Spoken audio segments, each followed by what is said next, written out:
I'm terrified making this phone call. I'm a retired NHS consultant, and there's a few things I want to say. I'm obviously so sorry and sad to hear about the news about what Letby did, and the least said about her, the better from now on. But I think this really does go to the heart of many things, and I think one of the key things is that what really matters to NHS Trust now is maintaining their or reducing reputational damage at all costs.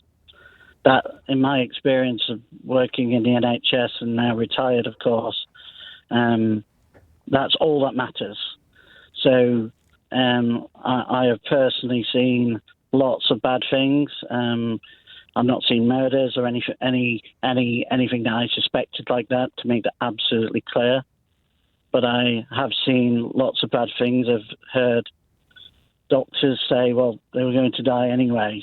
They were going to die anyway, excusing bad practice, bad behaviour. They only had 6 months left to live, so it doesn't matter that this terrible thing happened.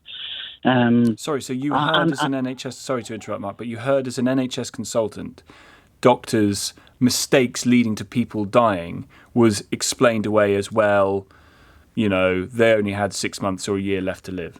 Yes, yeah, and when you and this is giving me a degree of post-traumatic. I don't know if it's stress disorder. I don't want to false label myself with this, but you raise your head above the parapet. You're brave enough to raise your head above, because you have to be brave. Because what happens is, if you're brave enough and you put your head above that parapet and you say, no, this is wrong, this is wrong, this is really freaking wrong, you get labelled as a trouble card. You're the problem. You, Mark, are the problem. You're making too much of a fuss about this. You need to pipe down. Know your place. You're only this level. You're only that. There's bigger things at play. I've seen services removed which are clearly going to damage patient care, and people just say, at the very tops of NHS Trust say, just keep quiet. You're making too much noise. NHS England aren't happy. NHS aren't happy. We need to, otherwise, it's going to be bad optics. It's going to reflect badly. And this is the culture. So that when you're brave enough, you then become the problem. And I wish I wasn't saying this to you. I was saying this to your researcher before.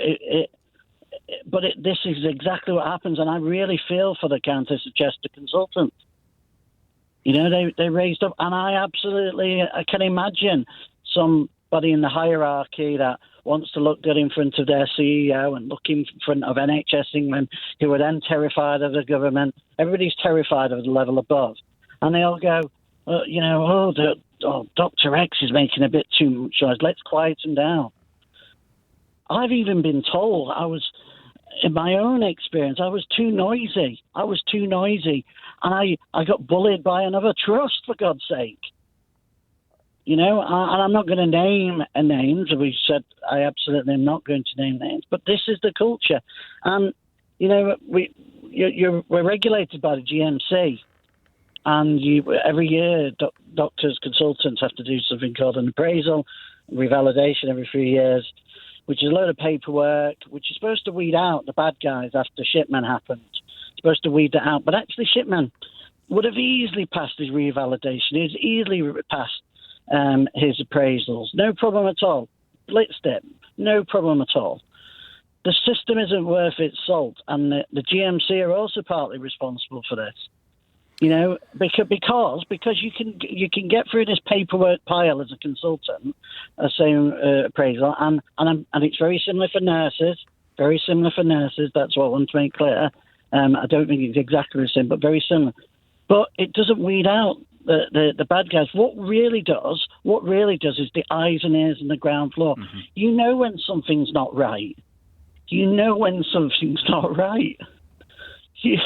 I'm welling up saying this to you. If something doesn't quite pass, I think Sheila said it, the sniff test. Yeah, if you raise your voice and put your head above that parapet, you get shot down. You are the problem. And so then what a lot of colleagues do, and still do, is they keep quiet. The phrase "I'm going to keep my powder dry" almost feels synonymous with medical practice.